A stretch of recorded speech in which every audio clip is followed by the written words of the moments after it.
ওই মানুষ যে মানুষ গোপনে দান করে। গোপনে আল্লাকা সিররুন ইনদাল্লাহ বাইনাকা আনতা ওয়া বাইনাল্লাহ আল্লাকা সাদাকাতুন তাখফা লা ইয়ালামুহা ইল্লাল্লাহ আল্লাকা সিররুন ইনদাল্লাহ বাইনাকা আনতা ওয়া বাইনাল্লাহ আল্লাকা সাদাকাতুন তাখফা লা ইয়ালামুহা ইল্লাল্লাহ। পড়তে হবে আল্লাহু আকবার। গোপন দান যিনি করে তিনি সবচাইতে শক্তিশালী, ঠিক কি না?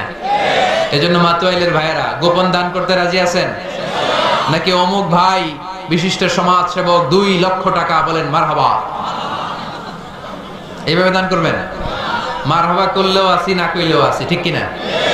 মারহাবা যদি বলে দেন, সমস্যা নাই। মারহাবা